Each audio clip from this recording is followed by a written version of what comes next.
Next up, at UFC 283, we have the feature fight of the evening. We have Gilbert Burns taking on Neil Magny. This is another, I might just be too conservative, but this is another fight where I think the odds are a little like, okay, like I get it. I understand it. I think they're wide. Yeah.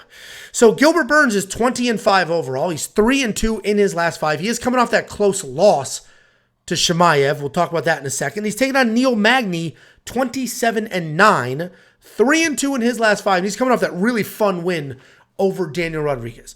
Style-wise, Gilbert Burns, as we know, is a very good grappler who has insane power in his hands, but he is a lightweight. And he's coming into his body. He doesn't always look like super small at welterweight, but he was a lightweight for the majority of his career. Came up, took the power with him. He dropped Usman. Has some very real power, and he just hung in there with Chimaev.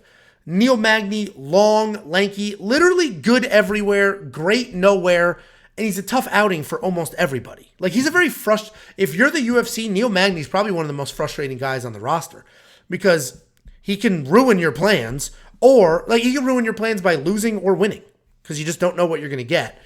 But I do think Gilbert Burns wins this fight, but this is a much closer fight. Neil Magny is long, tough. He can just piece up Gilbert, stay on the outside. Like, Gilbert had a close fight with Chimaev because Chimaev was literally, like, toying with him. Wasn't even attempting to wrestle, to smash. If Chimaev went out there with Gilbert the same way that he did against Nate Diaz, it would have been done. Or not Nate Diaz. Who did he just murder? It was Gilbert Burns? Chimaev. Kevin Holland. Yes. If he came out with Gilbert, if he fought Gilbert the way that he just fought Kevin, we would not be talking about Gilbert Burns we lost Kunith.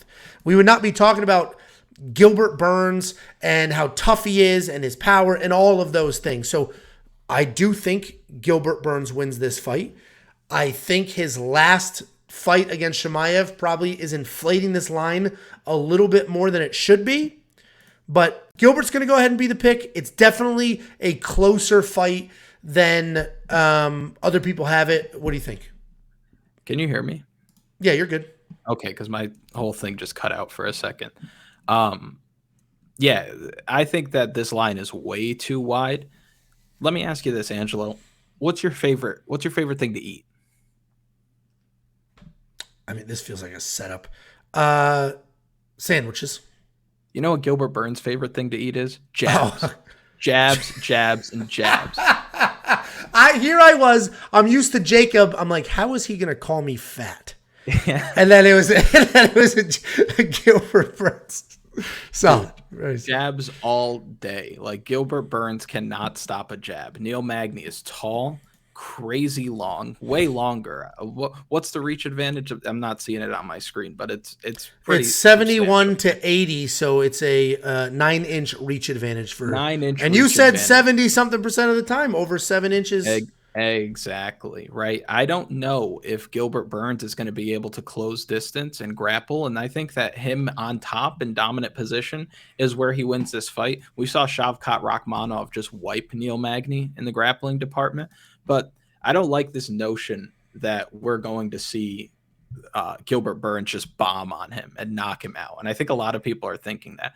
I haven't seen anybody's stock rise with a loss more than Gilbert Burns. Like, I don't understand. I know it was a close fight. I know some people could say, hey, it could go either way. But like you said, if Khamzat Chimaev fought even half of a good game plan, he would have smoked Gilbert Burns. He fought Gilbert Burns the only way that Burns could have kept that fight competitive. Neil Magny, good gym, great experience, taller, workhorse, longer, good jabs, good footwork, is going to be able to control him against the fence. I think that Gilbert Burns has a chance of winning this fight, probably a better chance than Neil Magny has, but that line is way too wide. And from a straight betting perspective, I don't see how you don't put something on Neil Magny here.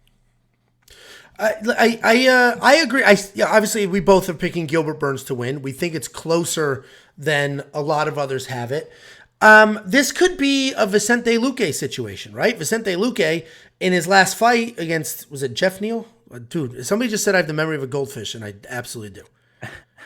Who just Jeff smoked him? It was Jeff Jeff Neal. Neal kicked Yeah, see, Vicente yeah. Luque's ass. Yeah. Yeah, exactly. And this could be that where Vicente Luque riding high, had those wins, like literally, was one of the rising stars, should get a title fight. Then he was out grappled by Bilal, but okay, that's not how Jeff Neal fights. And then Jeff Neal puts him out. There could be a similar situation where it's like, okay, Gilbert Burns has beaten who he's supposed to beat. He lost to Shamaev, who's now an 85-pounder, and it was a close fight, and he actually landed more significant strikes. And then he can come out here and just get pieced up by a journeyman. I do think Burns wins this fight, but very wide odds. And I trust Jessica Andrade more than Gilbert Burns per se.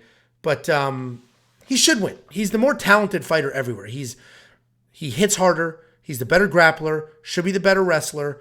But I don't think he strings it together as well as Neal does. Neal strings it all together very, very well. And he's got no quit in him. Just that his last win, he looked great. He looked great to pull that off, the way he was able to get that done late. So You're not going to spend the $9,300 in DraftKings, I'm guessing. Not on Gilbert Burns. I think this fight goes the distance. I don't think that he breaks 80 DraftKings points. Maybe over 80, but no more than 90. It's funny because Josh, there's actually two Joshes that work with We Want Picks, but one of them, we were talking about the core plays. So in premium, we do the biggest favorite, biggest fade, whatever. Then we do a short for your 4 core plays for DraftKings, all that stuff. And Gilbert was like, we were like, man, is he a fade?